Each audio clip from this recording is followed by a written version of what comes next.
All right. Welcome everyone to our last meetup for 2022. Hard to believe. It's been a year since I started doing this meetup, and I'm surprised I'm still going. And thanks for everyone for keep coming back and joining these calls. I know I've probably created a bad habit for people because they know that I'll record it. So a lot of people don't show up. They're gonna watch the recording, but hey, if you show up here, you get a chance to ask your questions live. So I appreciate that. And yeah, so I have a little bit of, Christmassy background, keeping the vibe. And I know everybody's, minds are, halfway in holidays and Christmas, or what they're going to do and how they're going to eat more and, try to create more capacity to eat more for the holidays. So without further ado, all right, I'm going to share my screen. All right, so we have a very interesting topic and a very special guest tonight. And so Dan, my good friend, is here with us tonight, and he's going to talk about infill developments and land severance. That's something that, very near and dear to me. I've been involved in doing these land severances and infill development. So that's it's an interesting topic, and I think a lot of people can relate to this one. Okay, is this working? All right, so you all know this group. I don't know if you have anyone that's first timer here. Maybe raise of hand. Is anybody first timer here? I think my friend Martin here is for the first time, so that's one I know of. Awesome. So this group was established in February 2021. It's crazy. It's almost coming to 2 years. That's unbelievable. To foster conversation of ideas, resources, and knowledge among those involved in land development and building houses in Canada from beginner to seasoned. It was really me trying to find out, find some groups where we can talk about land development specifically, and I couldn't find anything. And I actually heard it on a podcast. They're like, well, if you can't find it, just build it. So then I was like, okay, I'll go start the Facebook group, and didn't really have much thought where it's going to go. I was just like, I'm just going to start and invite some friends. And yeah, it's about 1,400 members in the group now. So that's awesome. I guess for next year, I'll try to find strategies to create more engagement in the group. I know some people ask questions, and there's a lot of people with a lot of experience in there. So please keep doing that. Oh, wrong button. Okay, so a little bit of legal disclaimer here. So the information provided in this meeting and all this series are for educational purposes only and general information, and do not constitute investment or professional advice or offering of securities. HDBC Group and myself, Ali Nazarian, do not endorse any products, persons, or investment opportunities. Participants are responsible for obtaining independent legal, accounting, and financial advice from licensed professionals before making investment decisions. So a little bit about myself, for those who are new. I'm a real estate investor and developer. Started personally investing in real estate in 2016. I grew up around real estate a little bit, but not to this scale. And in 2017, I started getting into developments. I bought a piece of land and started building a house, built a duplex, and established Ecolux Developments. And my goal at the time was to basically use my mechanical engineering background and my passion for energy efficiency and merge that into home building. So that's where the name Ecolux comes from. And yeah, that's my background, about 13 years in engineering, project management, and risk management. That has really helped me in the development space. And Dan, our guest speaker for tonight, he's a real estate investor and developer as well, originally from Tavistock, I guess, if I did not. It's a little town near Stratford, for those who don't know. Awesome. Living in Waterloo. I won't go too much detail in here, but he's a civil engineer, so he knows what he's talking about when he's talking about, you know, urban planning and like building homes and whatnot. So pay extra attention. I won't go through this. I will let Dan take this stage and introduce himself and give us a background, and then we can jump into the presentation. So Dan, thanks for being here, taking the time. And I know you prepared a little presentation for us as well, so we definitely appreciate that. And the stage is all yours. Awesome. Thanks, Ellie. Yeah, I'm going to do a bit of a presentation for you guys. And first off, thanks everybody for making it out. I see a few familiar names, and appreciate you guys all coming to check this out. So let me just get my screen share up and running here.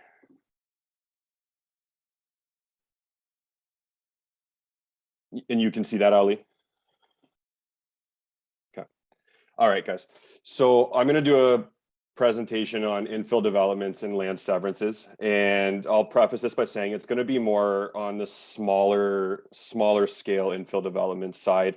I've tried to make this presentation very tangible, very hands-on, nuts and bolts. I feel like after watching this and learning a few things, that anybody can take what I'm going to share with you and run with it. So that's kind of my hope for this presentation. So yeah, a bit about myself. I went to Fanshawe College for GIS and urban planning. Actually, I did a year of civil engineering as well, but I was a little too busy being 18 at the time. So I switched over to a different program. I worked in civil engineering though for the past 11 years, doing a lot of design and drafting. And then come the summer months, I would go oversee large infrastructure projects on site. Spent a bit of time in the northern BC at a gold and copper mine, and that was kind of right out of school. I started real estate investing in 2018, and my very first project was an infill land severance oriented project, and it's going to be the kind of a case study as we go through tonight. Done some other more traditional real estate investing as well. Started with some condos, traditional BRRRRs, some short-term rentals, and private lending. And I'm kind of now focusing mostly on infill developments. So I've personally created 5 building lots just with properties I've purchased, but I've partnered up with some other guys. And the 3 of us combined have managed to create about 21 building lots across 16 properties. And I don't plan on slowing down. I do consulting for other people as well on their infill and severance type projects. My number one specialty when it comes to this is finding properties, running due diligence on it, making sure the project is feasible and the municipality will support it, all while trying to avoid common pitfalls that can come up with these small infill developments. And I also have a bit of experience with ICF, insulated concrete forming construction, just from when I was a young guy, which I will touch on briefly here. So these are my personal projects to date that all kind of have an infill or property severance component to it, and they're all quite contrasting. So it's a good array of what you can do here. So this very first one, which will kind of be our case study for tonight, is in Woodstock, Ontario. And this is one where I severed 2 lots, and I actually just did my very first brand new multifamily build. So I finished up these semis around October, and they're now rented, and it's a stable investment. The middle one here is in Elmira, which is just north of Waterloo. This one I actually purchased sight unseen, repossessed from the bank. I never even got to see the house or any photos till the day I got the keys. And as expected, it was pretty horrifying once I got through the house. What I did with this one is I tore the house completely down, and I severed the land into 2 building lots, and I flipped both the lots off to a builder. The last one that I did personally was up in Wasaga Beach. I finished this one this year. And this one was pretty straightforward. This was just a house on a 100-foot lot, 100-foot frontage lot by about 150 feet deep, with the house completely off to one side. So I was able to sever off a 50-foot by 150-foot lot, which I just sold, and then sold the house as well. I'll go back. So just here's some other stuff I've worked on over previous years. So this here is Larch Street in Waterloo. What it is, it was the last project I worked on in my civil engineering days. And I should also say I've left civil engineering to go into real estate investment and development full time. But this was a really cool project I did just before I wrapped up my career in civil, where the city actually took just a run-of-the-mill residential road and they converted it to the region's first walking living street, is what they called it. So they did the entire street out of concrete and pavers with gardens and all this stuff. So I got an excellent education in like heavy landscape. And some of the other projects I was doing in that line of work was a lot of like water main and sewer work, road reconstruction type stuff. And this little project here, this is one another investor and I did this year. This was a tiny house that he did on one of his investment properties. But since I had some ICF experience, which is essentially styrofoam forms that you build the house out of concrete and insulation as opposed to traditional stick framing. So he and I pretty much did this one ourselves with a little bit of extra help.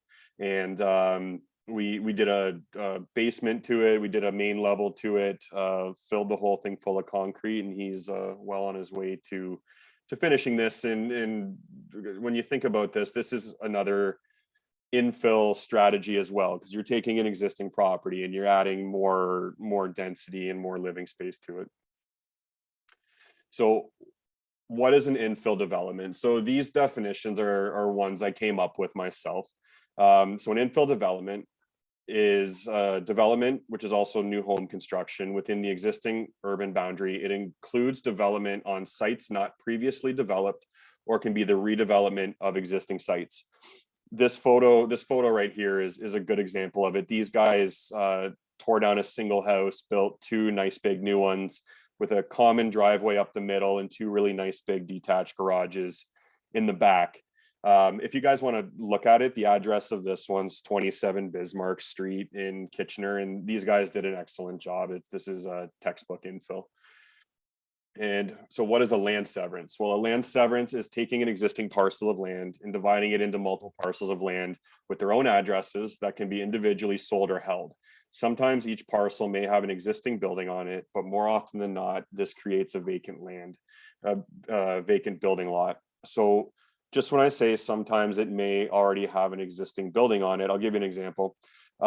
Sometimes there are buildings such as a semi-detached building, which is on one address, one title, but you might be able to actually come in there and sever an existing building onto multiple pieces of land. So there's an example where there's already an existing building. And as far as land severances go, this one here is the one I did in Woodstock, where I took two existing properties, cut off their backyards, and got two lots. So why infill and land severances? So one of the aims of infill is to be an alternative to urban sprawl, which is also known as greenfield development. And greenfield, just to summarize it briefly, is kind of farmland and virgin land around the peripheries of built-up cities that get redeveloped into subdivisions. We've all seen this time and time again. It's quickly becoming frowned upon just due to how environmentally destructive it can be, how it may not always be the best solution when there already is lots of existing land within urban boundaries. Some really key benefits though to infill and severances is the government is supporting infill at levels we've never seen before. I'm sure everybody on this call has seen the provincial government's recent legislation that's quite conducive to infill and additional suites. So both the provincial government and a lot of the municipal governments are heavily in favor of this. Another really big key benefit is there's already infrastructure within the existing boundary. There's, excuse me, water, sanitary, storm, hydro, gas, internet is almost always readily available. And there's less hurdles to go through when you're doing kind of these smaller infill and land severance type projects. Some of these big projects, you might have to go through a rezoning. You might have to go through a site plan approval process, which is very time consuming and costly. A lot of these little ones, like I just showed you, you can skip all of that and just go to a committee that votes on either to approve, deny, or defer your application. So this here, there are 4 types of lot severances. So I'll brief you on kind of what each one is. So this first one here, it's a corner lot, and it's kind of exactly what it sounds like. It's taking an existing corner property and severing off a portion of it. So a corner lot severance can be either an interior corner lot or an exterior corner lot. This example I have here would be an interior corner lot. The reason why you need to know the difference between an exterior and an interior is usually the exterior corner lots will have greater requirements, bigger areas, bigger setbacks. So it's something you got to keep in mind. The next type is a side lot severance. This is my Wasaga Beach example, and it's exactly what it sounds like. It's just a property with enough area and frontage off to the side that you can sever a lot from. This one here is a little more rare, but totally viable. And this is what's called a through lot. This is a lot that fronts onto one street and it backs onto another street. Sometimes you can sever off the rear portion of the lot onto the rear street. This one here is 45 Grun Street, Gruhn Street in Kitchener. And these guys did a fantastic job with this one too. So if you get a chance, pull it up on Google Street View. It's just a textbook example of an infill. And this last one here is a flag lot. This is where you sever off land kind of behind existing properties and have a narrow entranceway. Flag lots do exist, but they're almost never supported by municipalities. They don't like these things. There's problems with fire department and access. There's problems with postal. There's other things about these flag lots that cities don't love. I think part of it too is it sets a precedent because there are a lot of properties where you could figuratively do this. So how do we know a property is severable? So it is crucial that we do due diligence on these ahead of time, because there are a lot of ways to get burned on this should you be wrong in your assessment that something may be severable. So here's kind of my standard process that I go through when I look at an infill or a severance oriented project. So I look at the size of the property, in particular the frontage in the area. I look at the zoning. I look at what the zoning allows for. How much frontage and area are required, various setback distances. I look at the infrastructure. Is there water? Is there sanitary, gas, internet, all that stuff there. I look at the River Conservation Authority or other governing bodies that might have a say in what I'm doing. So those ones there are kind of the big 4, and I'll circle back to the other ones as we move along here. So the size of a property. How do we find the size of a property? So there's a couple ways to do this. One of the easiest ways is to ask the owner if they have an existing survey of the property. And I actually just learned something new. I recently offered on a property, and the realtor I was working with actually made it a condition of the agreement of purchase and sale that the owner had to give me their survey as part of the agreement. And it worked like a charm. They handed it right over. Not to say they wouldn't, but it is an extra little step you can take. Another thing you can do is ask a lawyer or a surveyor if they're able to pull up a previous survey. There are a lot of archives around the province and in other areas where there might be old surveys that are still completely legally binding that you can get areas and distances from.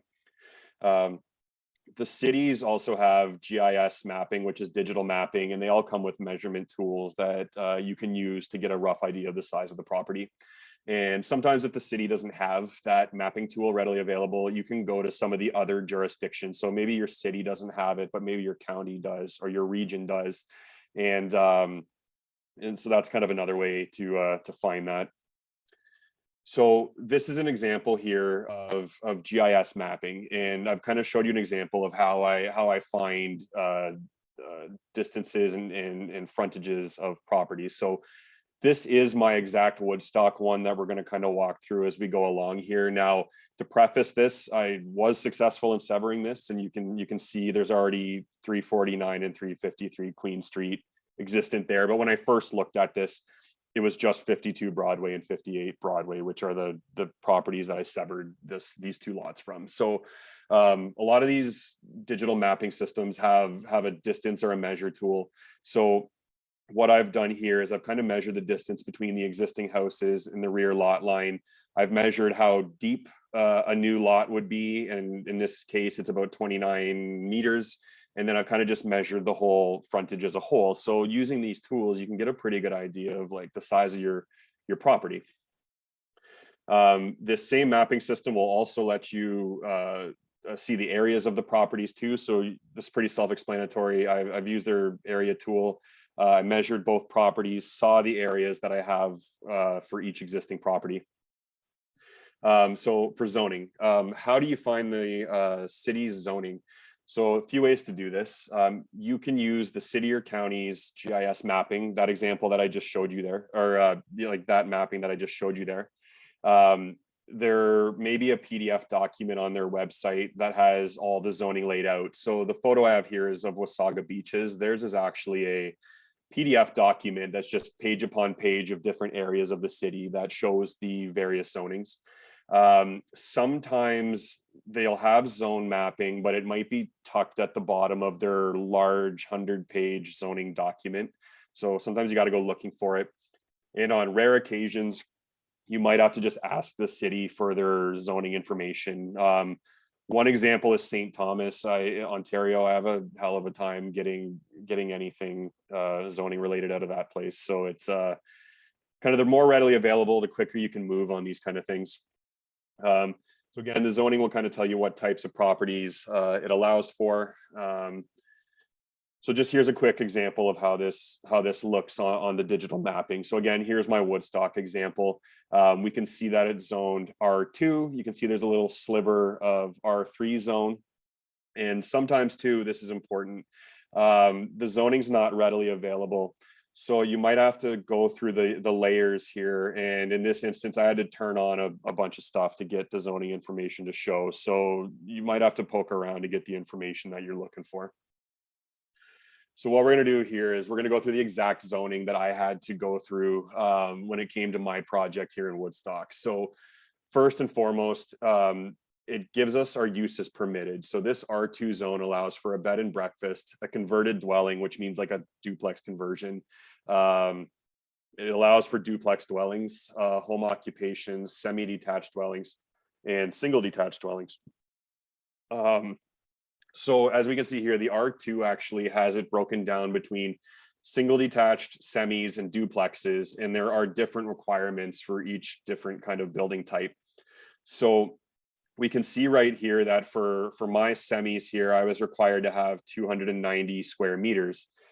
But again, as I was talking about corner lots earlier, we can see that the corner lots, they actually require 340 square meters. So you're going to see this often as you're going through these zoning documents, that corner lots can sometimes be a little bit more onerous. There's the maximum lot coverage. This here is how much of the land you can cover with a new dwelling. So in this instance, it's 41%. And this second number here is if, for example, you were to do a detached garage, your house plus your detached garage can only go up to 47% of the lot area. The lot frontage here is essentially the width of the property. And in this instance, it's 9 meters for each semi-detached house. And Woodstock actually asks for an overall lot depth. So that means from the front lot line to the rear lot line, they want 28 meters. Excuse me. Most places do not have this overall depth requirement. What they do is they just have a front yard and a rear yard setback. So the front yard setback for all dwelling types in this instance is 6 meters. So what that's telling us is a brand new house has to be 6 meters away from that front lot line. Same with the rear yard. It has to be about 7.5 meters off the rear lot line. I find that these two numbers, along with the side yard numbers, are very consistent across all cities. The 6, 7.5, and 1.2 are very common no matter what city you're looking at. With the side yards here, we can see they ask for 1.2 meters on either side, except Oxford County, which is Woodstock, has this weird little stipulation where if you don't have a garage, they actually want you to have 3 meters of side yard distance. So this is, again, something you all got to take into account when you're going through this, all these like little quirks, and we can see there's little extra numbers here that have points below. So another thing too, again, just back to my corner lot point, this one here is an exterior side yard. What that means is that's on corner lots. That's the side of the house that's going to be front, like facing that adjacent street. So they want that side yard to be 4.5 meters. So again, if you're looking at a corner lot severance, you're going to have a little bit more to take into account. There's a few other things in here. Woodstock, if you're on an arterial road or a highway, they have different front yard setbacks. They want your landscape open space, meaning all your grassed and vegetative area, to be 30%. The maximum height, this is an important number, is 11 meters. So really important to know your maximum height, because if you want to do a 3-story but you're only at 9 meters, good luck. So you kind of got to know what this height will actually allow you to build. This last one here, Woodstock, in their zoning document, is actually still telling you can only have 1 dwelling unit per house. So as we all know, the province has changed that, and some of these zonings are a little bit outdated. So I'm actually was in a bit of a battle with the city when I first applied for this, because they kept leaning on this number of dwelling units per single or semi, and laws and regulations have changed since then. So here, what this is here is this is a preliminary severance sketch. So what I did here is, this is actually that free GIS data that we just looked at here. Now, I'm a drafter by trade. I know AutoCAD inside and out. I did my own concept drawing just using the GIS data. But another way to get kind of a preliminary severance sketch would be to go to a planner or a surveyor or just anybody proficient in CAD. So what I did with this preliminary severance sketch is I took this to the city. I had them comment on it, and they were generally in support of what I was doing. And you can also see here too, when I first approached the city, it was just for a single lot. After doing that and getting the okay from the city that they would be supportive, I went and got the 2 properties surveyed. So an important thing to note here is there's kind of 2 different kinds of surveys, and you're going to want to make sure you ask for both. There's a boundary survey, which is exactly what you're looking at here. It shows all the distances around the property, but you also want to get a topographic survey, and what that is it'll pick up every last component of the property, sheds, trees, all that good stuff. It'll pick up elevations across the entire property too, which you'll eventually need to give to an engineer so they can come up with a grading and servicing plan. So you're best off just to ask for your surveyor to get that all at once. So this here is my finished product. So once I got that survey, I updated my severance sketch. And this is what I ultimately submitted to the city in order to get my severance granted. So again, I have the ability to do my own drawings, but you can go to surveyors are really good with this stuff, as are planners and engineers even too. So this one here is just a quick snapshot of, I talked about river conservation authorities. A quick check to do, and I recommend you always do this, is look up what river conservation authority your city is in or your area is in. And what this is showing is this big red area is showing the areas of Woodstock that do fall under the Upper Thames River Conservation Authority. And we can see that my properties are not in there. So The nice thing about that is the Conservation Authority can't deny or put conditions on my application or anything like that. Infrastructure. So this here, essentially, you want to get an idea of what infrastructure is available ahead of time, because sometimes you might have a local road, even if you're in the city, and there might not be a sewer on it. There might not be a water main on it. If you're more rural or in a small town, that's even more likely. So there's a couple ways to find out ahead of time what infrastructure is there. And a couple quick ways to do that is just using Google Street View.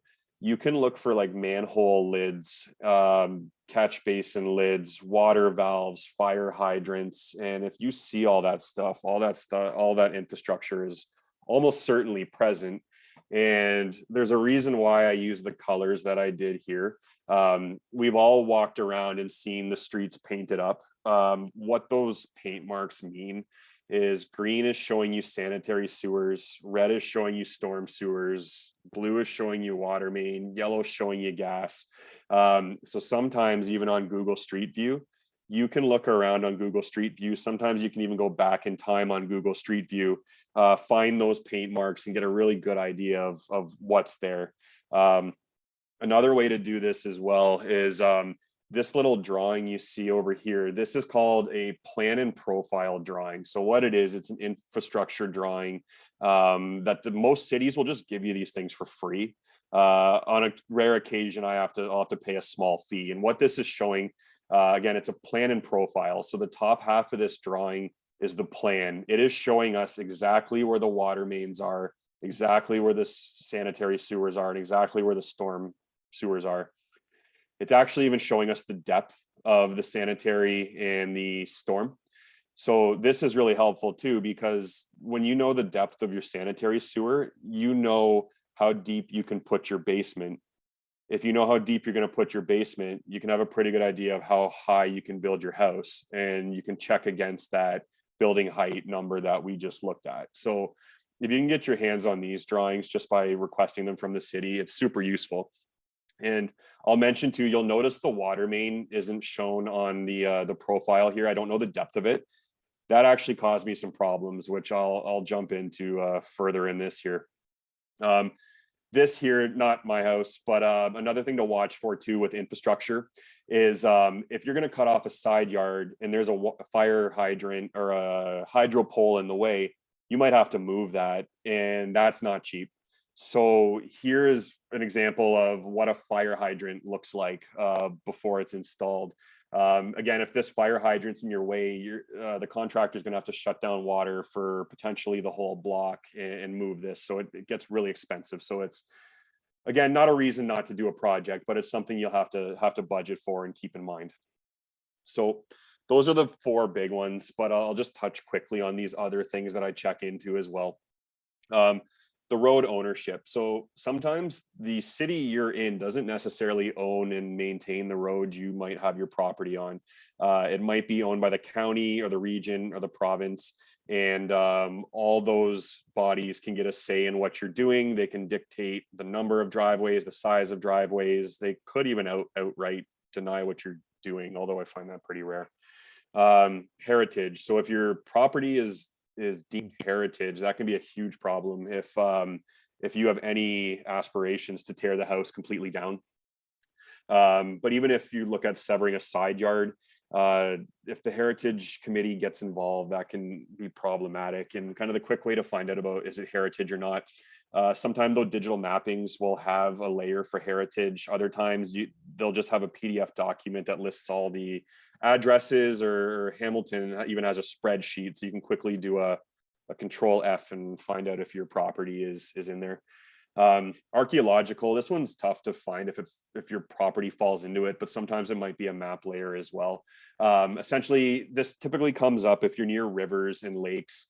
They could put an archaeological study as a condition on you, which would have you doing test pits on your property, looking for artifacts. And if they find anything, they're going to dig up your whole property, and it's all on you and your expense. The official plan, kind of similar to zoning. The official plan is the city's, it's a document, and it's the city's long-term outlook for all areas of the city. It will talk about future plans, maybe 30, 40 years out. So an example would be if you're looking to do a severance in a low density area or a current low density area, and the city has that as a high density in their official plan, they might not let you sever a property because they have aspirations of tall apartment buildings going there. So that is something else you got to be mindful of, is the official plan. Environmental is something else to check for. Things like being next to a commercial or an industrial area, they could have you doing environmental studies on your property. Noise, just being located maybe near a factory or a busy highway or something like that. They could require you to do a noise study or possibly put clauses on your title. And another one would be provincial and arterial roads and railways. So provincial roads or highways and railways sometimes come with larger setbacks. So it's something you really got to keep in mind. As a general rule of thumb, you want to kind of steer clear of railways because CN Rail and CP will absolutely get a say in what you're doing if you fall within their buffer zone. So I'm going to talk a little bit about my build specifically, the one I did in Woodstock here. So this is actually the second time this house was built. So the two guys I work with, Charles and Steve, they built this semi-detached building in St. Catharines and back in 2019. So what I did is I took their plans, I squeezed the house in about 10 inches, I made it about a foot longer, and I built the house again. It was nice, saved a lot of money on drawing costs, and all the things those guys had to learn the hard way, I was kind of able to get the cheat codes for all that good stuff. So so essentially this one here, the grading across this property was had a very heavy crossfall. I had to end up building an 8-foot tall retaining wall along the side to even make this feasible. I made 9-foot tall basements to be more conducive to basement units. I've set up the basements for additional dwelling units. City would not let me finish the basements under the building permit that I pulled for the semis themselves. So I'll be applying under separate building permits to finish the basements, kind of no different than a person with a 1970s bungalow going to do a duplex conversion. The basements are only accessible from side doors on the exterior. Electric panels are located in the garage. Again, that is so I can put separate electrical panels in the basements and separate the utilities. I've put the utility rooms and the laundry rooms up on the second floor. Again, this is so I can put separate laundry and utility rooms in the basement units. The garages were strategically placed on the outside so that I could use those 4-foot side yards as part of my additional parking. Had I put the garages on the inside, it kind of squeezes maybe how much you can get, it kind of squeezes how wide you can get your parking. Now, with that said, it creates other problems, things like venting for the basement units. I'm going to have a whole bunch of venting and stuff coming out the front. So it's kind of a pick your poison scenario when it comes to that. I actually ended up doing underground electric. So as you'll see, there's no overhead wires to this. So this is actually, in the eyes of the government as of right now, a left-right duplex. So the reason why it's viewed like that is the way the city made me do this. Although they approved me for this brand new semi-detached building, they wanted me to get at least the foundation in place first, and then sever the building onto its own individual addresses. And the reason why the city wanted that was they didn't want the common wall to erroneously end up not on the common lot line. That has caused some challenges because now I've had to sever this building, and I'm waiting for the severance to finish, and I'm also trying to get it refinanced, which requires the severance to be finished. So that is something that, should I do this again, I would push back on. And there's a lot of things the city might put on you that you can push back on to a certain extent. This took me about 8 months to complete. I started in March this year, and I finished in October. And I general contracted this thing myself. This is the very first new build I did. So I hired all the trades. I was very, very involved in this. I even did some work on this myself. Here's what the property looked like before I got to it. So as you can see here, there is a heavy cross fall here. You can see how the lawn slopes down real heavy, and that's why I needed a retaining wall there. I had to get rid of a detached garage. I had to get rid of these trees. I had to get Canada Post to move their mailboxes, which I all did the year prior to construction. And there was actually a Rogers and Bell pedestal too, kind of tucked back behind this vehicle here that was on my property. So I had to kind of account for that too, and ask Rogers and Bell to move their stuff off my property.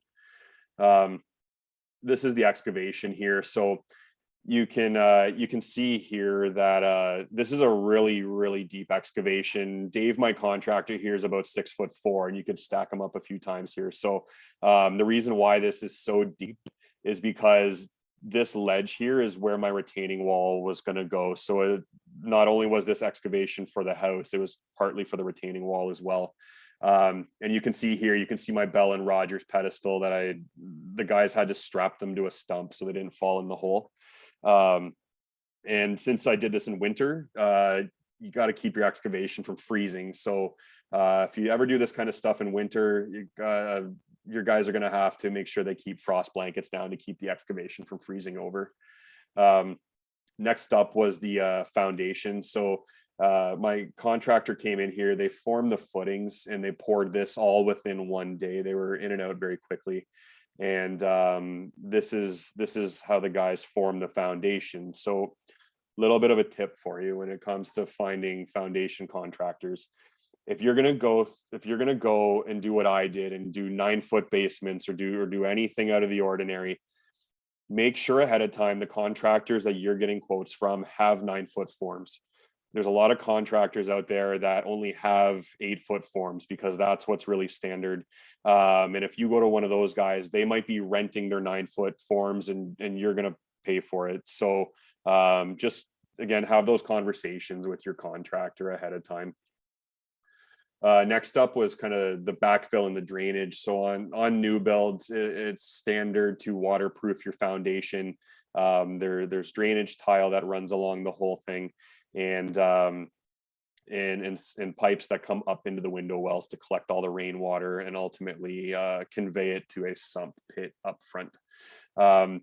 After your foundation's poured, you have to wait at least 7 days for the concrete to cure enough, and then you can have your excavation company back in and do all the backfilling here. So the framing. My framers were in fairly quickly. The nice thing about doing it in the winter, they kind of had both the crews available, so they were in and out in about 4 weeks, which is pretty good for a house this size. Couple little tips on framing multifamily new builds is there's a big fire separation component, really not too different than when you do like a duplex conversion. So for example, here you can see in this one photo is your attic actually has to be fire separated when you do this. So it would be absolute hell to carry sheets of drywall up to the attic and do it retroactively. So what my contractor recommended, and I think I would do this every time, is I ordered an additional truss. The guys fire rated it on the ground. They screwed all the drywall to it, got it all set up, and then they just boomed the truss into place. And it was nice, easy, quick and done. And it worked really well. And then another thing too is if you're going to have your staircases on your interior wall, which is very, very common for townhouses and semis, you might have to put up some drywall ahead of time. So I actually came in here and did a bit of drywalling and insulating right where the staircase would have to go. Couple other little things here is this is the servicing that I did for the semis. This first one here is a photo of the sanitary services being brought in. You can see these vertical pipes here are cleanouts. If you ever were to have a blockage here, this allows you to shoot water down the line, clear the line out. And some cities make you put these in, others don't. The middle one here is kind of what it looks like, how the guys connect a water service to a water main. And they actually do this live. You don't shut down the water main or anything like that. The guys just drill a hole right into it, and this line comes live almost instantaneously. And when I talked about my infrastructure drawing not showing the water main and that causing me problems, here's what happened. This blue here is the water main, and this here is the sanitary sewer. So what happened is the water main ended up being directly in the way of my sanitary lines. And so what happened is I had to take my sanitary lines here and I had to go up and over the water main. In doing that, it took a lot of the slope out of my sanitary lines that should have otherwise had a steeper slope on it. So I should also say too, I serviced these semis after the building was already in place. I wouldn't recommend you do that, but that was something I kind of had to do because I wanted to start in February and the city did not want me ripping up the road until the spring. So what I had to do to mitigate that is I actually had to cut out some of my footing so I could lift my sanitary lines back up to get the proper slope on that. And that all worked fine. And here's a quick photo of like some of the drainage around the house with the water lines and the sanitary lines coming in the front there. So this is the retaining wall I had to do. This here is the retaining wall finished. You can see it's really narrow along the side there. So the way these guys had to build it is they kind of just boomed each block in one by one. It was very tedious. And you can see on my photo on the left side here, what these guys actually had to do is normally when you build these retaining walls, you build them kind of one course at a time. And these guys here, because of the lack of space, had to kind of build the whole thing at the back and then come back to front, and which worked fine, but just a little more time consuming and not necessarily ideal. This is my retaining wall at the back and back of the house. So I actually, the picture on the left was my retaining wall at first, and the house here is the existing house that I severed the land off of. I left the backyard on the existing house in pretty rough shape. So I made the decision to extend the retaining wall many months later. So as you can see, I had the guys come back in, put some more blocks on this and extend the wall to make the rear yard of the existing house a little more usable. Insulation, pretty standard stuff. This here is a lot of times your garage gets treated as outdoor space, and in doing so I had to spray foam the ceiling of the garage, and I had to put the same insulation in the garage that the whole exterior of the house received. You can see my electric panel too in the garage. And on the inside, when you're doing a new build, you'll end up doing insulation around the whole exterior here. With this one here was R20, and then the insulation company will do a plastic air and vapor barrier as well. Now the common wall will get the fire rated sound insulation, which I think we've all used in duplex conversions one way or another. One other thing too, what I was talking about, preemptively doing a bit of drywall. Here's another example here is I had bulkheads up against the common wall, so I had to put sheets of drywall in there ahead of time. So there is a lot of planning and preliminary thinking and work that has to go into these multifamily builds. This here is the concrete work I did. So the way the guys pour the basements is we lifted the lids off the front porches, and we filled the basements full of concrete through the front porches. And little lesson I had to learn the hard way, so nobody else do this. I had the city sidewalks poured, I don't know, 3-4 weeks ahead of pouring my garages and my basements. So when the concrete truck came to site here and poured the basements and garages, it shattered my brand new sidewalks. So little pro tip for you, pour the public sidewalks after you pour your basements and garages. This photo here is kind of funny. I could not find a contractor to come in and do the little bit of sidewalk rework. So myself and Martin, who's on the call here, Martin was my main finish contractor. Neither one of us are expert concrete guys. We actually got in there and re-poured these sidewalks ourselves, and they actually turned out pretty decent. This here is the second floor of the semis. So as mentioned, I actually put the furnaces and HRV units up on the second floor. Same with the laundry and water heaters. And these are how I left the basement. So these here, the basements ended up being 9'3". So what I did is I poured 9-foot basements out of concrete, and then I did a double top plate. So by top plate, I mean like the 2x6 that you lie down on top of the concrete. That's going to be the base of your framing. So I actually did a double top plate. I used two 2x6s stacked up, and that was to get a little more height. So I could account for all the fire rating, the double layers of drywall, all the ductwork. It was me kind of anticipating how much I was going to have to lower this ceiling to make this all work. So I did some preliminary work in this ahead of time. Like there's a conduit laid under the garage ahead of time for the electric panel that I'll be putting in here. There's a bathroom roughed in. There's some other little things, like I fire rated the stairwells ahead of time. So ideally, when I go back to finish these, some of the worst of it's already done. I vented the water preemptively. If you don't vent the water, you might have a hell of a time trying to get a water vent in there, or you'll have to go back up to the upper unit to get a vent pipe in there. So this is going to be a 2-bedroom layout, kind of from underneath this beam towards these 2 windows here. I'm going to do 2 bedrooms in there, kind of a kitchen, bathroom, little living room.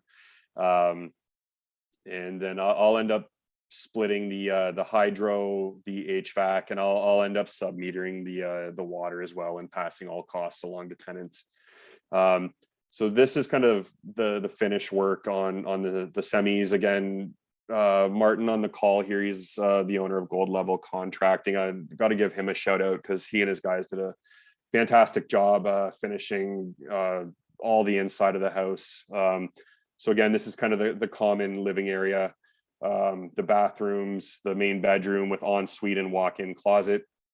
And these are the floor plans I did. So I did a 3-bedroom upstairs with again, laundry, utility rooms are upstairs. There's an ensuite and a main bathroom. And then the main floor is, it looks like most semis you've ever seen. It's very, very typical.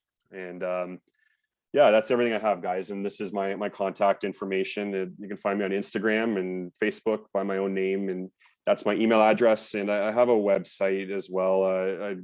I do water sub-metering for small and medium-sized properties, and I can chat about that any time with anybody another time. So that's everything. Oh, thanks, Dan. That was really great. Very comprehensive and step by step.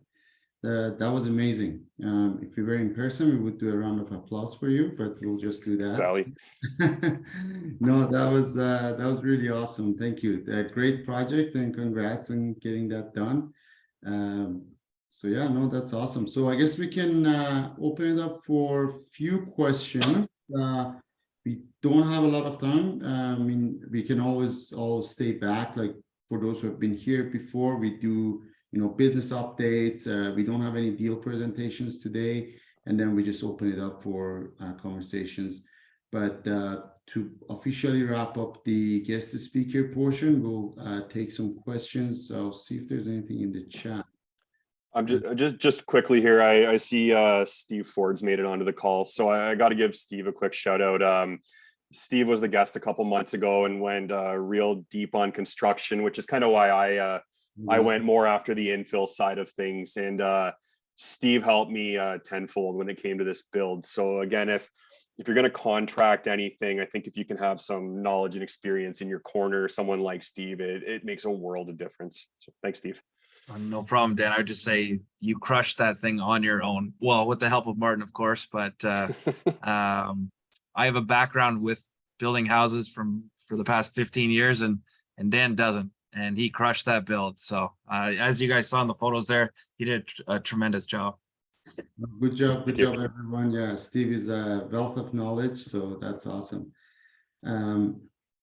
That's cool. So I don't see any questions. They're mostly comments. Dan, I just made a note about, you're talking about the sanitary line going in there. Why don't you fill them in about kind of having to rip up your front lawn at the end there? Yeah, the sanitary challenges didn't end with the water main being in the way. So what had happened is during backfill, the one sanitary lateral, right where it entered into the basement, it ended up getting pushed down, and it kind of took the slope out of the line for the first 10 feet. And I noticed water sitting in that line. So I actually went and rented a scope camera myself and shoved it down the line. And I that's what I saw. There was a high point in the line. So I actually had to get the contractor to come back. Luckily I hadn't done sod or anything real finish related at the time, but they had to dig that back up and just lift that sanitary line back into place and reinforce it underneath. And it's working great now. But again, another little lesson learned the hard way, I It's guess. just crazy. Like you can do everything right and still little things like that happen. Mm-hmm. Wouldn't that shouldn't that being picked up by the inspector, like when they do the plumbing inspection? So what had happened was we did an inspection on both of them, and we did a ball test. So that's when the inspector goes in the basement, they set a ball into your sanitary lateral and it rolls out, and it did. It all passed, no problem. Again, it was after the test, it was during backfill that the high point got created in the sanitary line. Oh, okay, that makes sense. Yeah. Yeah. All right, Steve, go ahead. Steve Chang. Dan, thanks for the presentation. Am I allowed to ask a question about the water submetering here? Sure, I man. know it's. Sure, go ahead. I know you were trying to steer away from it because I guess it's not entirely related to this forum. But I just Shoot. want to ask if you had if you heard or if you know, because I was I was in Hamilton for a 5-unit conversion, and he was telling me that the city of Hamilton is now doing submetering directly to tenants, and not like so I don't. I'm guessing you would be in the know for that kind of thing. So first off, no, I haven't heard that. But in any instance where the city is going to bill tenants directly, you go that route all day long. Like what I offer is kind of the next best solution, because a lot of cities won't allow you to do that. But if Hamilton's changing their philosophy and giving you multiple public water meters, and each tenant can have their own water account, then you definitely still do that all day long. Yeah, and I was speaking about your product to the guy, and he was like, why would I do that? And then he told me about the city, and I was like, that's crazy. He's like, it's new, but then he was the first one to tell me about it. So I was wondering if you had heard anything about it. No, I haven't. And if you hear any further, or if anyone hears anything further, please let me know, because that's valuable info. That's the first time I'm hearing that the city would do water, like separate water meters for units. Maybe it's for like multi-residential, something like that. Yeah, it was a 5-unit conversion. Like it was a 5-unit in like a single family, and he was very excited, obviously, and I was quite excited to hear about it as well. But That makes sense, though. I guess that's something cities should move towards. Yeah. Here's the thing, I do my own sub-metering, and I would still take the city sub-meters if they were available. It's superior. It's the best way to do it. It takes the administrative work out, right? Like, Yep. Yeah. No, that's interesting. Yep. Thanks, Cool. Steve. Thanks, Dan. Yeah, thanks, Steve. Thanks for attending too. Bavin, I hope I didn't slaughter your name. Hi, Dan. I have a couple of questions. One of them, when you were in my city, I think they were a pretty stringent rule for the builder warranty or something, home warranty, when like if does it require something where you built? Yeah, so I'm going to give you my understanding, and Steve, you hop in if I mess up. Essentially, when you build a new home and you sell it to somebody, you have to have a Tarion home warranty, or you have to have, your builder has to be Tarion registered. When you do a self-build, if you build your own home, or in this case, I've built these properties to hold long-term, I'm able to do it without having my Tarion in the home warranty, because it's going to be held long-term by myself. Now, my understanding is after a year passes that I can sell these without having the Tarion, but there has to be that 1 year time buffer. And then just further to that is our legal counsel had suggested that even if you're building it for yourself and you're going to rent it out even forever, is you still are supposed to notify Tarion that you are doing a build and that you are doing it for yourself. I guess they just want to monitor it. So I would just double check that if you're going that route. Mm-hmm. And okay, and I thought that's will required 10 years or something, or 20 years, something like that, or 5 year. No. So that the Tarion warranty, it comes with a 1 year, 2 year, and a 7 year warranty. But that would be from the builder to the purchaser. But anything you're doing for yourself, it wouldn't be applicable. Okay.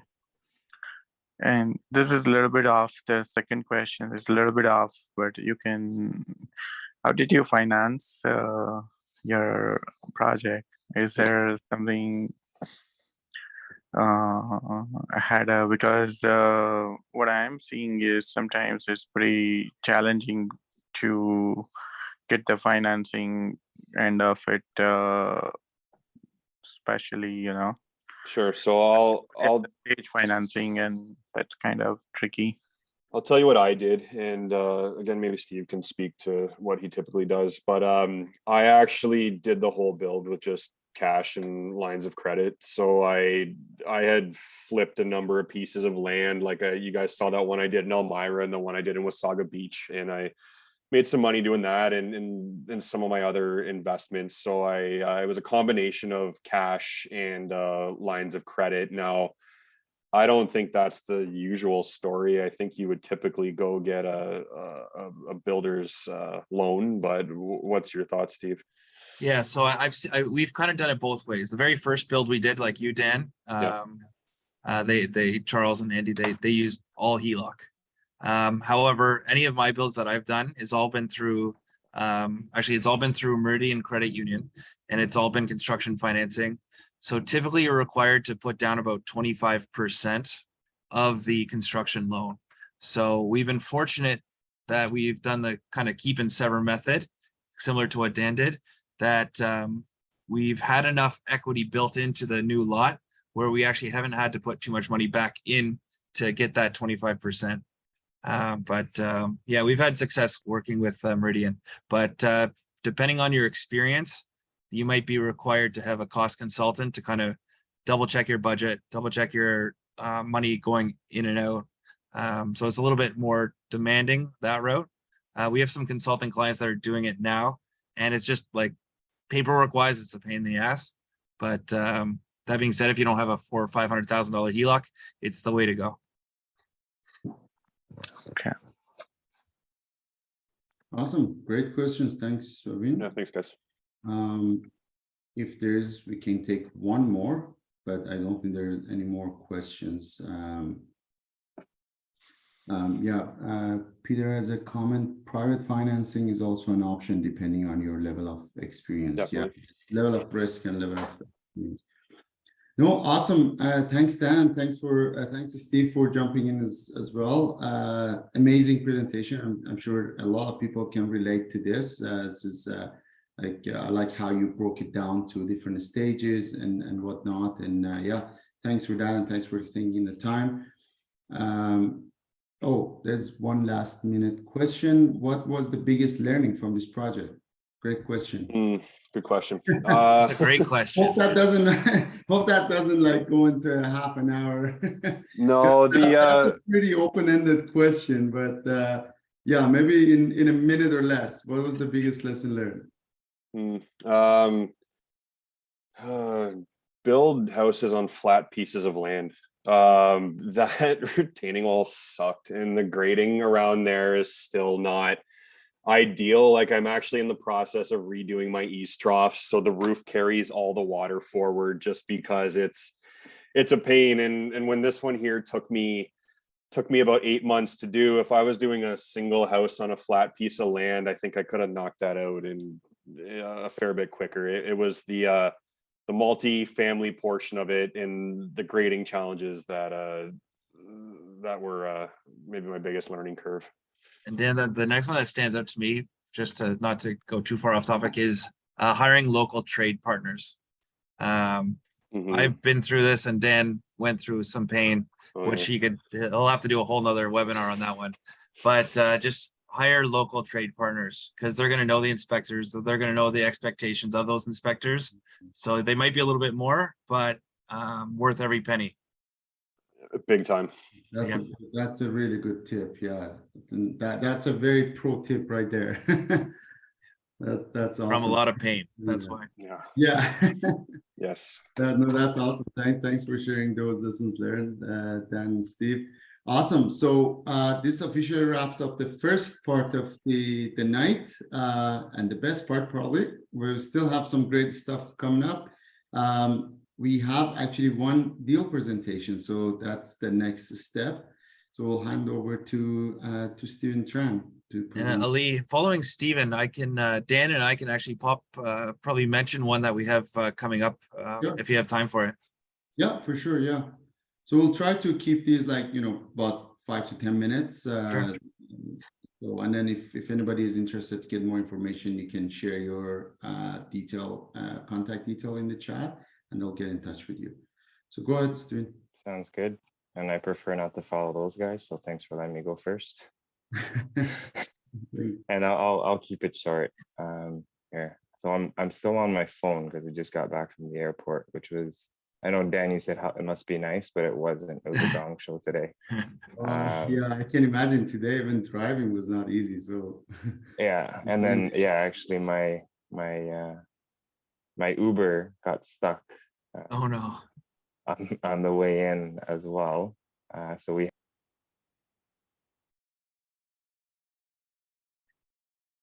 feel free to share your screen. Oh, is he gone? Oh, no, he's back. Okay, you're back. Am I good? Yeah, you're back.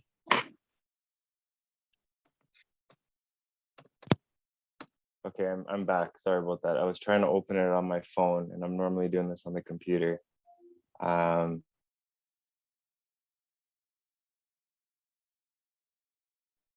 Okay, maybe I will have to follow the big guns. Okay.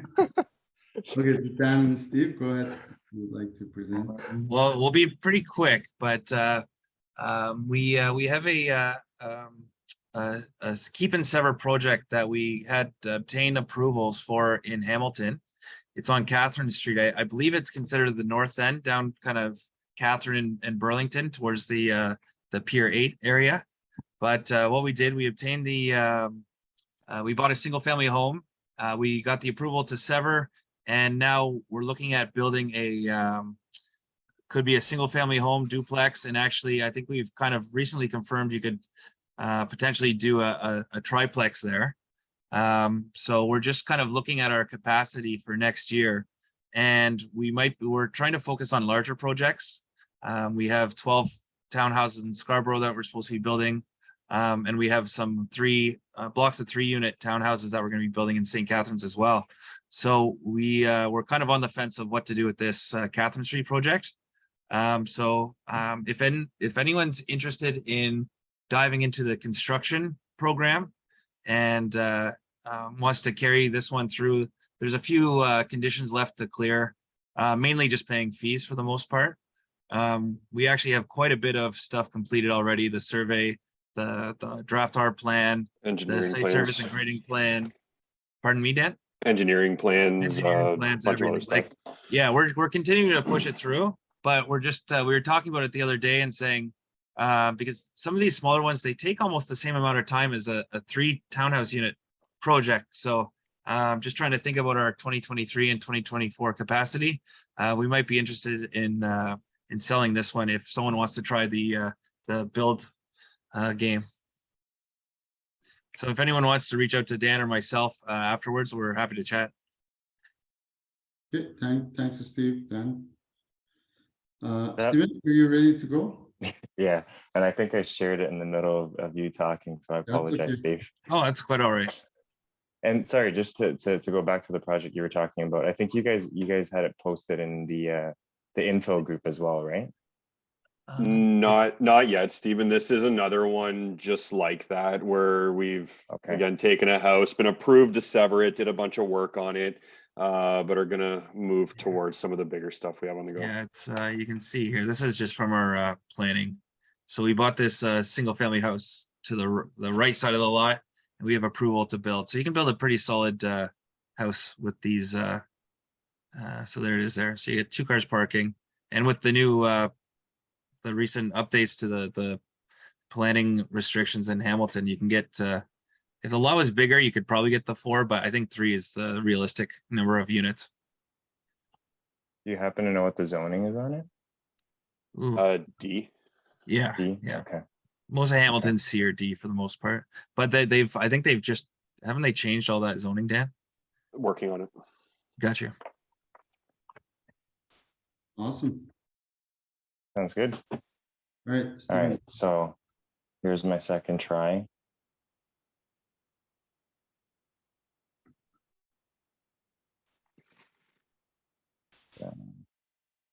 You guys can see this okay? Yep.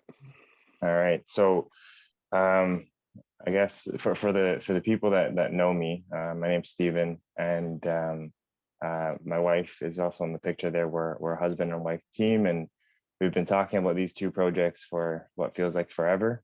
So for the past year, we've been dealing with the city. We've got our approvals from the city for 5-unit conversions for the both of them. We're in the final phases of building permits. And we are finally should be breaking ground in the new year, and Q1 is what we're expecting. So right now we're just I guess updating everyone on the project, and if anyone's interested, I'll send my I'll post my email so that you guys can send me an email, and we'll put together a formal webinar so that we can talk about the projects in more detail. But just some highlights about the property. They're both in downtown Hamilton. Like I said, there'll be 5-unit conversions. So there'll be 5 units each of them. They're right, downtown, close to the Hamilton GO station. There will be very walking distance to the LRT line when it finally arrives, whenever that is. And then I've got some numbers there as well, and we're raising capital for the renovations piece of it. So if anyone's interested, just I'll post my email, and you can shoot me an email, or you can find me on Facebook or Instagram, and we'll set something up so that we can go into the presentations in more detail. Awesome. No, that's exciting. You guys have been working on those projects, working hard on those. So it's awesome to see that you've got your approvals and everything is good to go. And I know you guys are very passionate about those, so, and they're great locations. So awesome. Thanks for presenting those and keeping it short and sweet. So yeah, feel free to put your contact information in the chat so then people can connect with you. I don't have a deal, but there's a promotion for a course going on that been posted. So I just wanted to remind everyone, if they're interested in this course, you can get, so this is Darcy Mahler's land development course. So it's a little bit kind of a wider topic, kind of fundamentals. I've been part of this group. I was actually in the beta version of this about 2 years ago before it was launched. And I know that he has added a whole bunch to it as well. So you can get $50 US off of the course. You can't see the, oh yeah, that's the code, HDBC Fall 2022. So yeah, obviously that's valid until end of the year. So just wanted to remind everyone that this this promotion is still on. Awesome. So next step or next part of the meetup is business updates. So if anybody wants to jump on, introduce themselves, and give us a bit of a business update, go ahead and do that. And that's a great way for people to get to know you.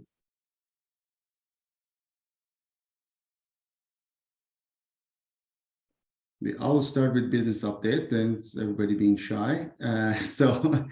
A few projects going on. Actually, since we were talking about land severance, my land severance in Thorold, if some of you guys remember, it ended up not being approved by Committee of Adjustment and going to Ontario Land Tribunal, OLT. And we finally got a hearing date for January 18th. So keeping fingers crossed. Hopefully with the Bill 23 in effect now, there will be almost no resistance to it. And we'll get that approved and then get my severance. And then I'll be into the next stage, deciding if I want to keep the land or build it, or might turn into, you know, another little project there. And so, yeah, that's business update on that one. Our big project, Calgary Land Assembly and Rezoning. We submitted actually today we lift conditions on the 4th lot. We had to get some due diligence done on the environmental concerns, but luckily it wasn't something major. We can get exemption on the little bit of contamination that was in corner of one of the properties, was from an offsite source. So it's just a matter of disposing it. So that was good. We were able to clear that. And yeah, lifted conditions on that. So we're firm on all properties, and we have submitted our rezoning application. So that was really interesting to go through the process and writing a new zoning bylaw or amendment to a zoning bylaw, what that looks like, and the basically the thoughts that goes into that. So that was a pretty interesting exercise, and we just submitted that. So we wrapped up the year pretty good on that. So now just a matter of waiting for City of Calgary, which they've already shown support for what we're proposing. And our New Brunswick project, we're going through renovations. The units are almost done, and we actually got our appraisal, and it's almost double the price that we bought it for. Obviously, we have to spend a bunch of money on renovations and whatnot, but energy retrofits was a big factor, and yeah, just using the MLI Select. So I won't speak too early about the numbers because the lenders still have to agree with what's in the appraisal, but hopefully by the next meeting, I'll have some numbers to share and the strategy that we did there. So for those who are not familiar, this was a sixplex. It's an old sixplex on a 2.5 acre that we're going through rezoning. But that keep and sever that Stephen mentioned, this is basically keep and sever on the steroids. So it's 6 units we're going to keep, and then we're going to subdivide the lot and get 2 new lots. And we're in the process of rezoning those for multifamily.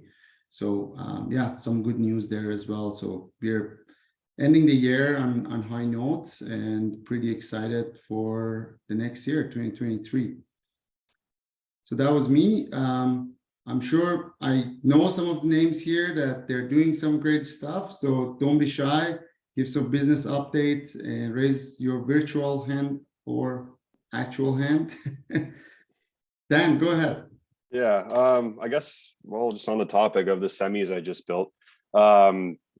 Okay, so my severance is almost done on that. I'll get an email any day now saying that the semis are their own addresses, and then I can go to refinance them.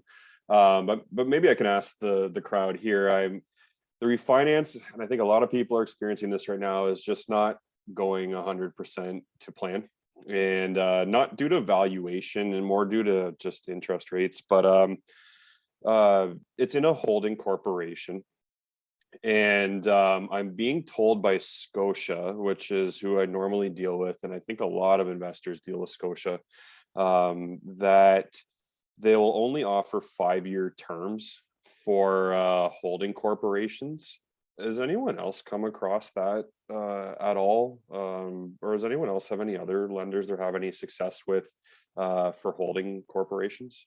Can we hold, if you don't mind, Dan, can we hold this for a kind of the open conversation piece? Okay, yeah. If you don't mind, like we have another section after this where we just, this is a great topic to talk about, and I know it's on a lot of people's mind, the refinancing, but because it can lead into conversation, I don't want to, interrupt the conversation. We park this and then we get to it in the next section, if that's okay. Yeah, it's my first time, so now I know. All good. No, that's okay. No, that's all good. If you have any business updates, like other than the one that you presented, please feel free to share. Not at the moment. Okay, awesome. So we parked that question. Van, good to see you, man. Oh, we can't hear you. Hi, Ali. Good to see you too. Yeah, good to see you. Yeah, the Thursdays are usually not good nights for me, so I'm happy I could show up tonight. No, good to see you, man. It was really good hearing from Dan about his semi-build, because we're working on trying to do that ourselves. But it's been a slow go. Slow go actually trying to get the permit. And I guess I'll usually when you give these updates, it's how things are going well and progressing and stuff. So I'm going to share a struggle that I'm having first. And excuse me, when we started this project that we're working on now, it's to build a semi with secondary units, but at the top of the building instead of in the basement. And we decided to go with a new technology for the walls. The company is called Ferris, and their technology is called Harmonic, and it's basically a light gauge steel framing integrated into a 6.5-inch thick piece of styrofoam. So you get an R28 wall right off the bat, and it's also supposed to be superior air sealing, so you don't get you get a really well built building. The thing that the technology didn't tell us is that most cities see this as a excuse me, on the call, but it's okay. I'll come back around that. Sorry about that. 10-year-old. Most cities see this as a Part 4 building now, not as a Part 9 building. So when I elaborate, what's the difference, Part 4 and Part 9? Sure. So Ontario Building Code, so to be specific to the province, a Part 9 building is covered by the building code. It's basically stick frame standard building. So if you have a 2x6 wall, 16 inches on center, that's sufficient for a 3-story high building, no problem. Part 9 building is basically everything that's, a Part 4 building. Everything that's not a Part 9 building is a Part 4 building. They want to see basically the engineering for the wall loads, engineering for shear loads. It's the same thing as if you're designing a large building or a commercial building. As opposed, so you can't get away with just saying it's traditional stick frame and everything works.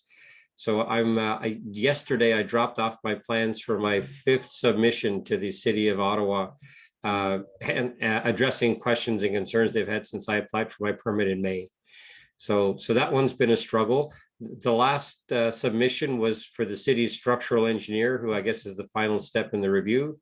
So if he doesn't have any more questions after we've updated our drawings to address his questions from November, we may get our permit now, but I will start this spring, and we had hoped to start last spring. So be careful when you're thinking of building that. If you're entranced or your imagination gets captured by a new building technology, do some due diligence before you engage with the supplier. So that was a expensive lesson learned, because the project has sat there for 8 months doing nothing, and it'll be another 3-4 months before we can get started.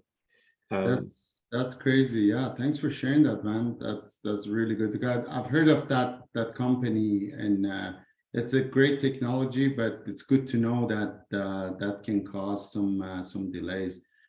But hopefully that will all go through, and you will have good news updates for us next session. I got my fingers crossed as well.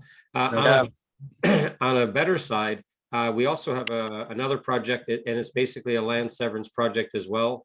My wife found a 1.5 acre lot in the city that it actually was a combination of what Dan presented earlier. It's enough frontage to get 3 lots, and it's deep and connects to a cul-de-sac on the back, so we can get a 4th one at the back. So that went through the committee on last night. Last night, no, a week ago. Went through a week ago, and went through with no issues and no complaints, which I was a little shocked by. But it's approved. We have to wait 20 days for the appeals to happen. But because there were no objections, I don't expect any appeals. So we'll start fulfilling the conditions to get that severance done, and that's going to be a good one. Wow, that's awesome. That's awesome. That's really good. No, good. Thanks for sharing that, man. That's awesome. Pleasure. Thank you. Janet. Oh, I think it's Janet's turn, and then Bhavin, you can go next. Go ahead, Janet. Hey, hello.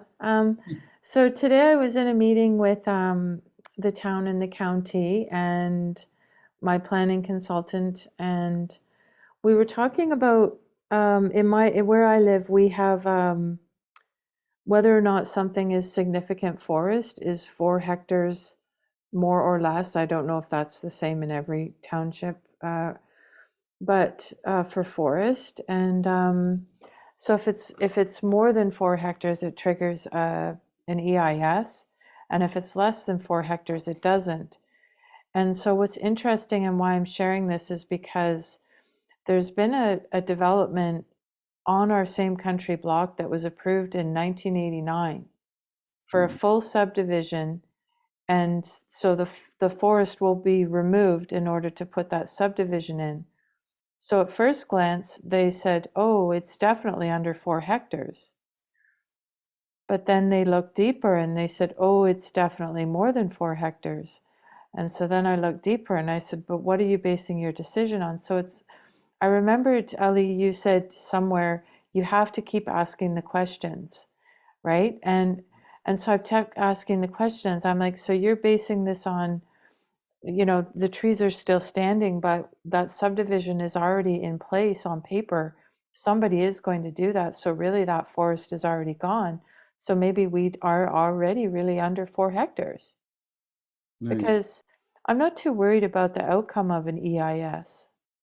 Yeah. But it does propose, greater cost, like over 10,000 more cost, some timeline delays, not too much, and we've only have to have 1 season if we do need to have an EIS, because it's a replanted scrubby forest. There's nothing significant there that Heritage would find, but it's just really curious that these people that are looking at these things and just going, oh, it's this, or oh, it's that. And so really, truly, I value that I did keep asking the questions, because now there is a potential that we really are under 4 hectares.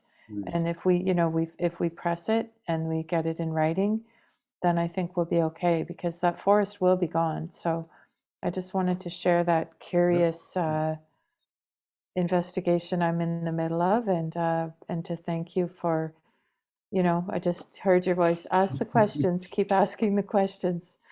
So no, I'm glad that came handy for you, and good job. Yeah, you gotta ask, like, don't just take their words. Like if they say you have to do this, like just ask them why. Yeah, for sure. Sometimes we feel uncomfortable, being a pain in somebody's neck, but sometimes you have to be. Oh, for sure. Yeah, but thank you. Good job on that. And for those who don't know, Janet has a really awesome project going on, a new subdivision that she's doing in, what was the city again? It's in Saugeen Shores in Bruce County. Yeah. So that's awesome. And she has presented that project before, so if anybody's interested, they can go back in the recordings and watch that. Awesome. Thanks, Janet. Yeah, thank you so much.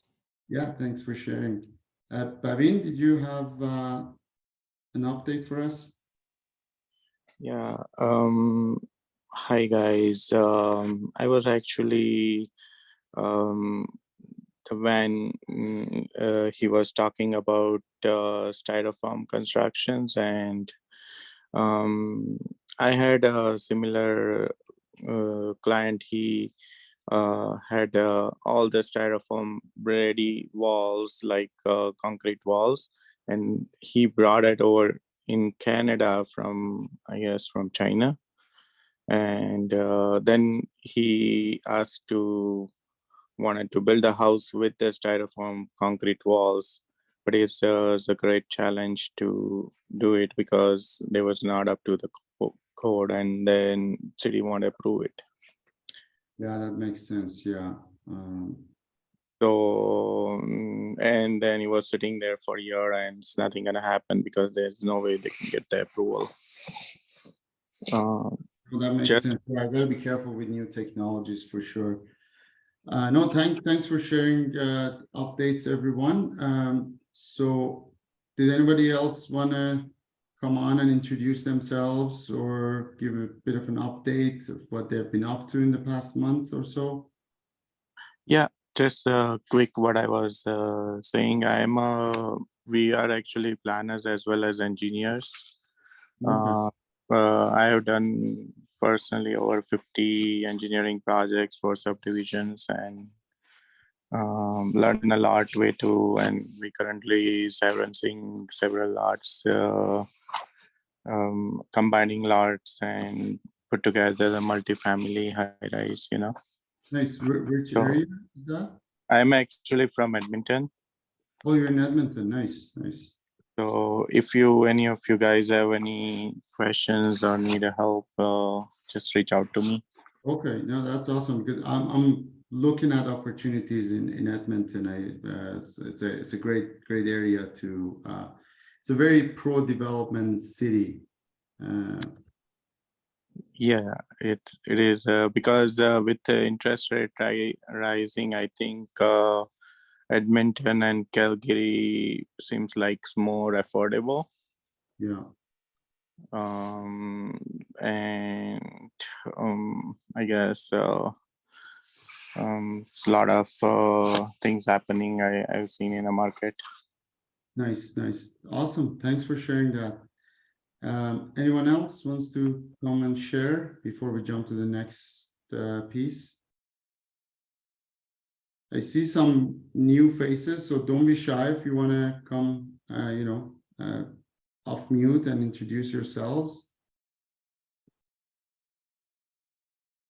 You can either hit the raise in the reactions button, raise your hand, or just come off mute. Okay, going once, going twice. All right, I guess we're moving to the next session. Okay, back to Dan's question about refinance. So could you repeat your question, Dan? Sure. I'm approved for Scotia Bank mortgages. So like the approval is not necessarily the issue. It's that for the first time ever, I'm being told that that Scotia is going to hold me. They're only offering 5-year terms. I thought they've always offered 1, 2, and 3s, shorter stuff, because neither a 5-year fixed or variable is very desirable for what I want to do, considering I still want to finish the basement units and refinance again in the not too distant future. So I'm just wondering if anyone else has had any issues, that maybe that issue or any other issues with getting financing in a holdco. Yeah, I haven't personally done it in a corporation, and I usually work with mortgage brokers. I am on this one. Okay, yeah, so they go to different ones, but it's strange that Scotia is saying like they're not offering anything less than 5 years, which is, yeah, I haven't heard that before. So has anybody heard that here on the call? I think it's a great topic because I think a lot of us will end up having properties in corporations that we might have to deal with this. Ina, go ahead. No, I just wanted to quickly add, hi everybody. So I haven't dealt with Scotia, but I'm looking at financing just one of my residential builds. And my broker said like a B lender will do a two-year fixed or a 3-year variable.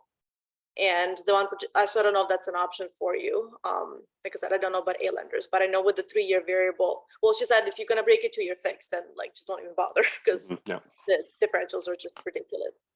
But for the 3-year variable, what she was saying is if you break it in year 1, it's 5 months interest. If you break it in year 2, it's 4-month interest. And if you break it in year 3, it's 3 months interest payment. So I think if you're trying to break it, and that's kind of, I think what we're going to do is we're going to do a 3-year variable and just break it whenever our permits are ready.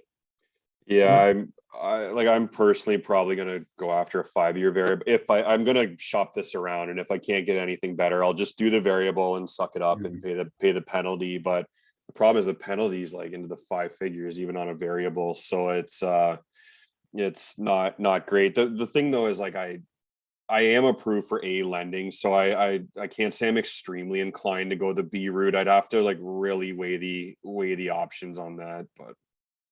Yeah, I think if you do like a lender variable, it's 2 months interest, right? So depending on how high the interest is and I guess how big the loan is, that's usually not too bad to break it if it's just 3 months. But I don't know what, maybe under corporation, is it a different penalty for breaking the variable mortgage? No, it's just that. So like I'm gonna put a mortgage on each semi, and so let's say it's after a year. My understanding, it's a 3-month penalty with Scotia, and each month is going to end up being around $2,000 in interest. So by the time I do that, 2 times 3 months times 2, 1 for each semi, I'm into like 12 grand to break a mortgage. And if it's the cost of business, I'll do it all day long. But just would love to avoid that if possible.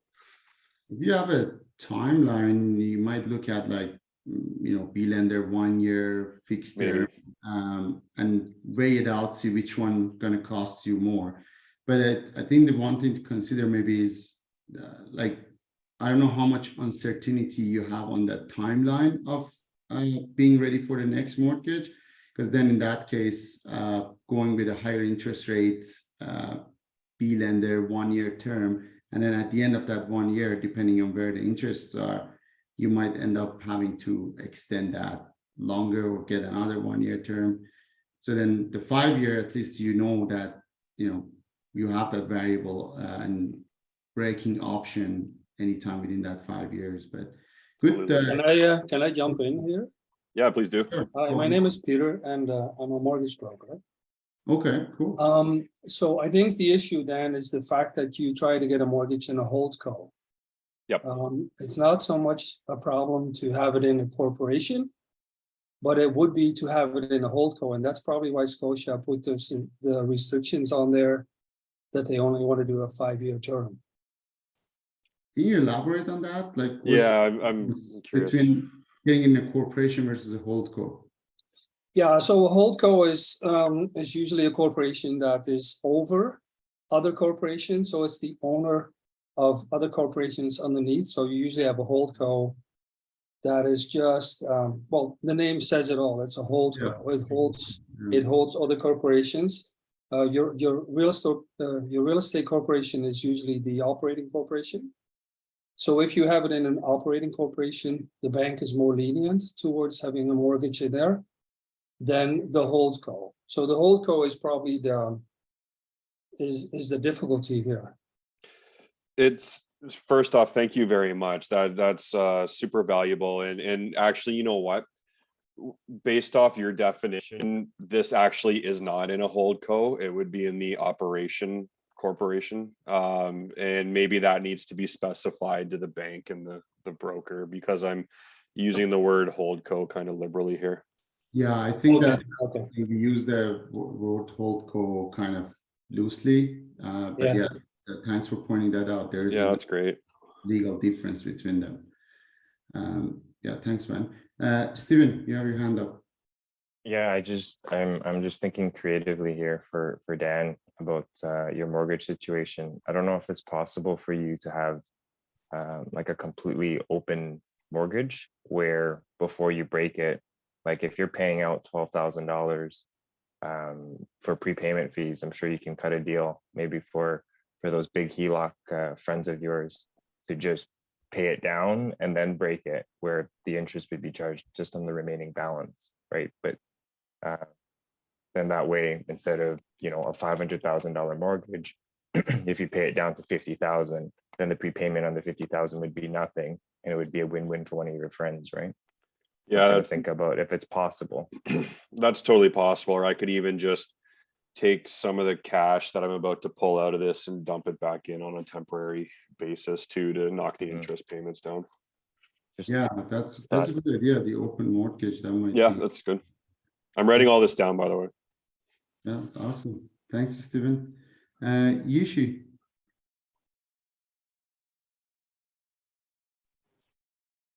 Hello? Yeah, go Hey, ahead. guys. I can hear you.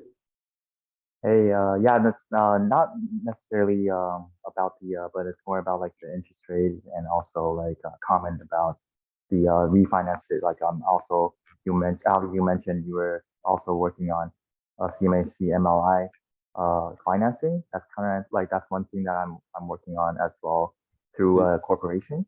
And I just wanted to share some insight about like the changes that has been made, because when I contact them, my refinance is coming up February of 2023, and it's through CMHC MLI. I contacted a mortgage broker, RBC, around June, and at that time they told me everything was going through the bond rate through CMHC, which is the norm. But he told me to follow back on, because it doesn't take that long to process MLI, like 2 to 3 months maximum.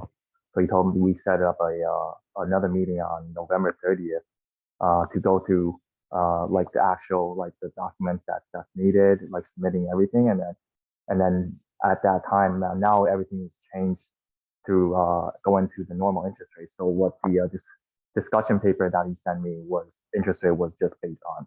It's not based on bond rate anymore. It's based on the regular interest rate, which is quoted 6% even going through the CMHC MLI. You still get a long amortized, 45 to 50 year amortized, but the interest rate is from at least RBC, from what I've been exposed, is not going through the bond rate. But as right now, it's going to just regular. So you're saying like they're not using the commercial rate anymore? They're using like kind of Canada. But CMHC, are you talking about MLI Select? MLI Select. Because my understanding was MLI Select, CMHC is not giving you the loan, it's the lender that's giving you the loan. Did we lose Yushu? Looks like we lost him. But anyways, and someone else, maybe Peter has some knowledge on that as well. Yeah, I can speak to that too. So yes, the MLI Select is a fairly new program with CMHC. Yeah. The whole application actually runs concurrently through CMHC and also through your lender. It's true that the rates have gone up a little bit, but you still have very long amortization periods, and the rates are still quite a bit better than the posted rates that the banks use. Yeah, so to my understanding, oh, sorry, go ahead. I thought you were done. The process is fairly long though. The process can be 9 months to 12 months to get approval from CMHC.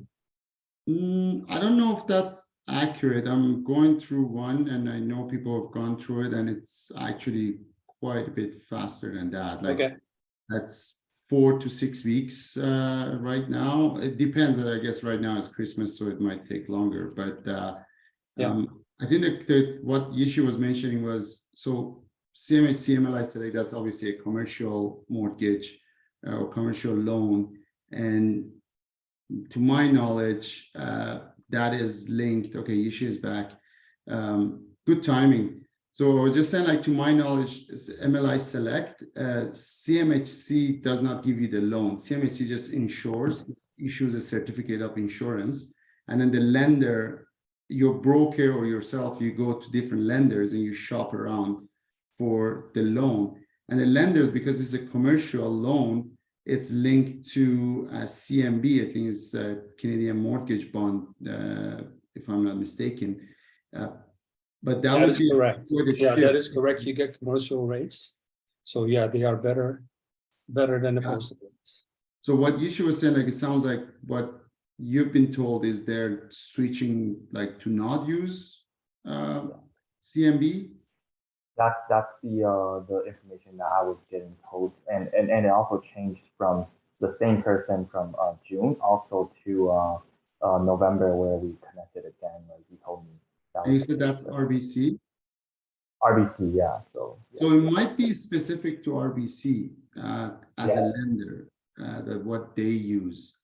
Because I'm in the midst of one of the doing at MLI Select, and I haven't heard that. And I'm working with Canada ICI, so they're like the biggest commercial lender or broker. And but yeah, I'll double check on that with my broker. Thanks for mentioning that. It might be something to check, because CMHC keeps changing things every day. Yeah, It's that's always why changing. I wanted to share that because it does make a huge difference, right? Like following the Yeah. bond market, and that's what was just attractive, like in this high interest rate times, right? But if it's just following the interest rate, I was like, wow, I was surprised, even with like the Yeah. high AM, it still hurts to put it on a 5-year fix, right? Because like it's it's very risky. Yeah. But back to my, I guess what Janet mentioned, I always say, just question them. Ask them, like, this doesn't make sense. Like, ask them to, elaborate more, and like say, like, other places, like, if this is a commercial mortgage, CMHC doesn't, like, they do obviously have the residential, but if it's MLI Select, it's supposed to be commercial, and kind of contrary to what, like, as most people are used to seeing or knowing, that it's usually based on CMB. But you How should. many, sorry. Yeah, Oh, sorry. I was just gonna ask, how many units is this building? Because I know with RBC, they do residential mortgages on 5 and 6 unit buildings. This is a 9-unit. 9 units, okay. Yeah, that should be commercial. Yeah. Suppose they're saying that they want to use the residential rates or use a residential The posted. mortgage. Yeah, yeah. Well, I would quiz them on that. Maybe the person, like, that's one thing with these like A lenders or the main banks. People who work in these banks, they don't usually know like everything about what even their own bank offers. It's fun enough, like RBC has this like RBC Express, and if you go to any branch and ask about RBC Express, they'll be just looking at you, like, what are you talking about? And RBC Express is like the commercial kind of business side of RBC. So yeah, with the big banks, I would be very skeptical on, like, if their information is accurate, like the person you're talking to. You might get a different answer if you talk to a different person. But no, that's a good topic. Yisha, I understand it's your first time here. So while you're off mute, why don't you introduce yourself, tell us where you're calling in from, and kind of give us a little bit of background of what you're into. It sounds like you're into multifamily space. Yeah, I'm actually based in Ottawa, Ontario. Yeah, like I do invest a little bit in the multifamily space out in New Brunswick as well. And I'm pretty much more like a beginner. Like I only started investing in the multifamily space at the beginning of COVID, at the start of COVID. Have a few buildings over there, but my main business over here in Ottawa is I do have a small company that does the design and build and designs like product sourcing and all that. So that's kind of what I do as a business profession. Okay, we were having a hard time hearing the last bit. I don't know if you want to repeat that. Yeah. So like my profession in Ottawa, my business is in design and build. So Oh, okay, design and build. Oh, cool. So what do you build? Like single family, multifamily? More like model, like renovation, layout. Like I'm more in the interior design space, and then like remodeling like space. Oh, remodeling. Okay, awesome. Well, thanks. Welcome to the group. All right, so I guess we're kind of quite a bit past time. I know we all love to talk about real estate and development, but it's 9:22 in Ontario right now. So I guess we can call the day for tonight. And again, thanks everyone for joining. Thank you, Dan, for presenting. That was a really interesting topic. And happy holidays to everyone. And hope to see you in next session in 2023 in January. Awesome. Thanks, Ali. Thanks for having me. Take care, everyone. Bye.